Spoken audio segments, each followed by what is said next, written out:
Good morning, ladies and gentlemen. We're looking at a few of our large animals that live in our swamp today. And American white-tailed deer is one of our largest game animals that lives in our swamp. Surprisingly enough, they can hop and dance almost anywhere except through a lake, and they know better than that. Notice the structure of a deer. One thing about them is they have antlers. Antlers are a sign and a reflection of the environment that they live in. Notice the diameter of the main shaft. This is the main shaft here. The diameter is relatively narrow when you compare it with this one. When you compare it with this one, you see the massive difference in the size of the main frame, the main chute. And this tiny little finger sticking up here is a shaft on this one. This is the result of the environment they grow in. This is a middle to maybe the edge of North Georgia deer. This is a South Georgia deer. We have a sandy soil, very low in calcium and magnesium, the two major elements necessary for building bone. And deer have antlers. They are composed of bone. They are not covered with hair or skin or anything else once they mature. They only keep a set of antlers for one season. One season. Usually only males. Rarely ever will a female have antlers, but it has happened. The number of tines on them, 3, 6, 7 in this case, is not a reflection of the size of the deer. The deer itself may weigh 140 or 150 pounds, but the size of the antlers is a reflection of the composition of the environment they grow in. Our sandy soil down here is mostly quartz, some sodium, some heavy metals, clays, so there's not much material for bone building in South Georgia. Notice these two large openings here. Those are openings into what is known as his Jacobson's organ. We normally refer to Jacobson's organs in snakes because snakes have an exceptionally functional, very functional Jacobson's organs. This is the vomer bone right down the middle of the skull, the vomer bone, and sometimes it has that same name for that organ. But it really magnifies their sense of smell, particularly in the bucks, like this. Bucks in the late summer and fall of the year begin to search out the females. Their lifestyle is that during the late spring and summer, the females herd up together. The males herd up together, and they run together as a group until the days begin to get shorter, and their hormones begin to flow, and that's when this vomer and Jacobson's organs here become very important in the life of a deer. That's when you hear this noise in the woods.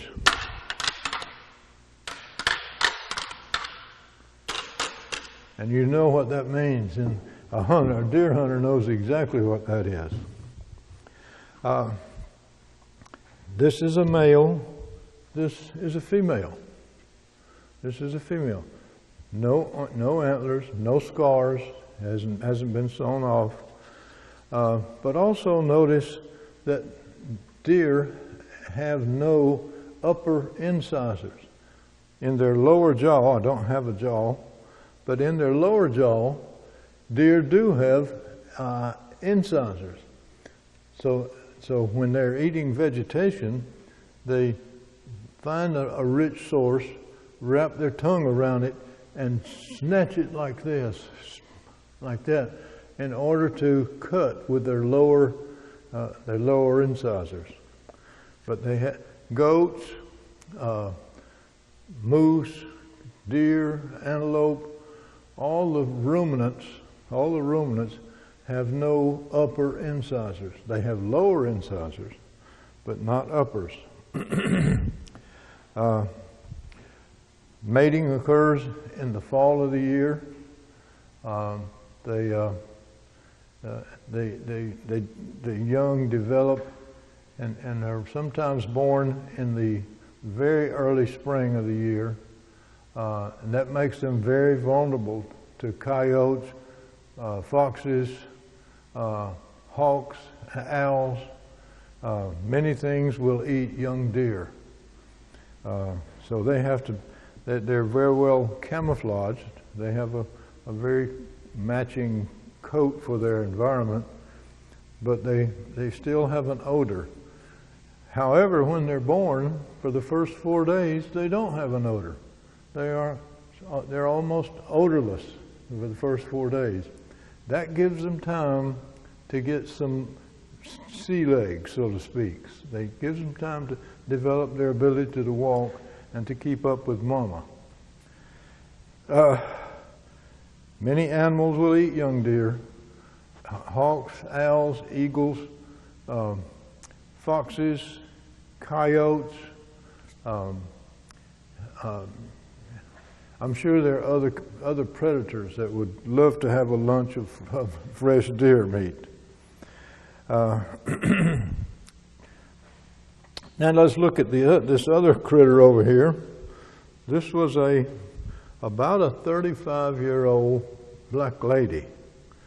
How do we know it was a black lady? The lower jawbone is the mandible. The upper bone is the maxilla, M-A-X-I-L-L-A, maxilla. And notice it has a distinct angle right here. If you lay this pen or a pencil right here, notice the angle that it follows. It will never touch the mandible.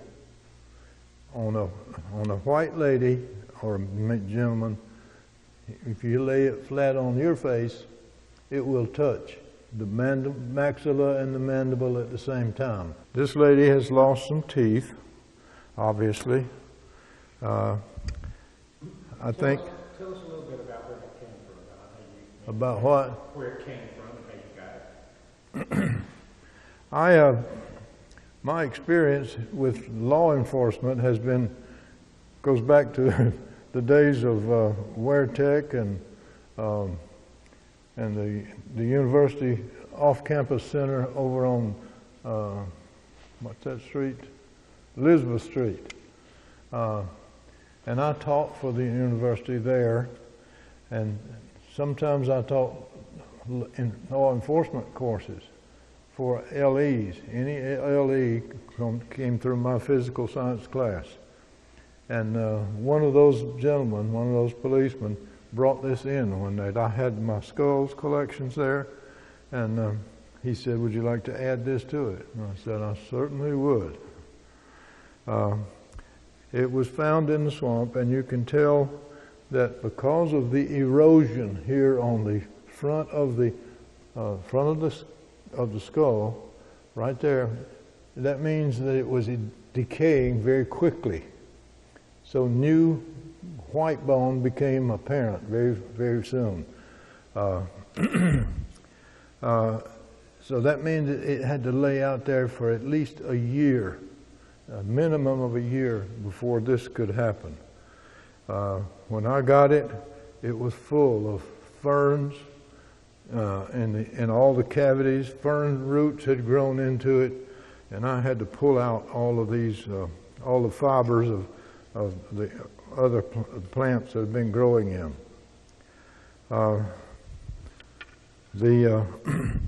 The bones, this big bone right here in front, that's its name, frontal bone. These two bones are the parietal bones. These are parietal bones. One here, one here. They're all three joined together by a special kind of joint. This joint is called a suture because it appears to be like it has been sewn together with needle and thread.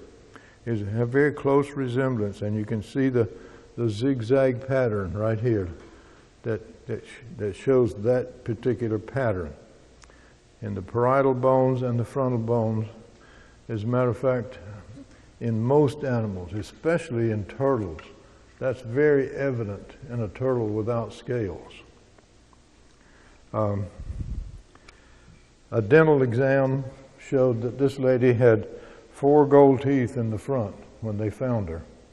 They sent her off to the GBI office in Atlanta for forensic analysis, and she came back without her gold. So that's why she's missing these 4 teeth here. Let's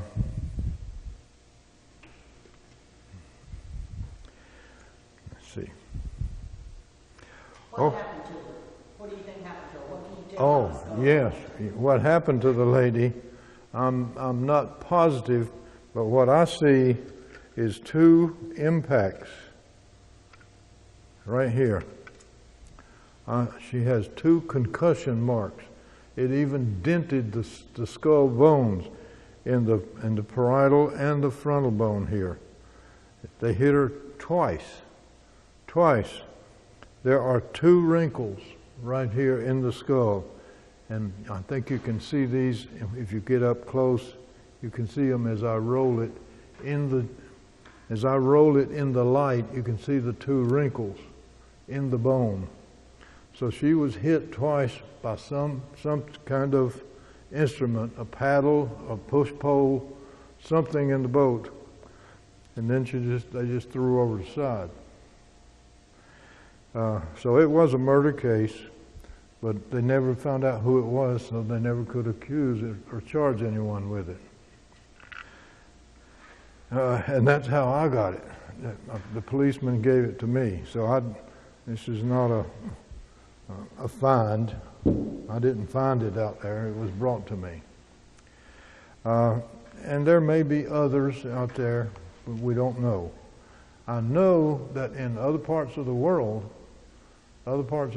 they do bury people and sometimes sacrifice people in bogs, especially in Ireland, Norway, northern England, some of the Scandinavian countries. They do throw the body in a bog. And oddly enough, tannic acid is a preservative.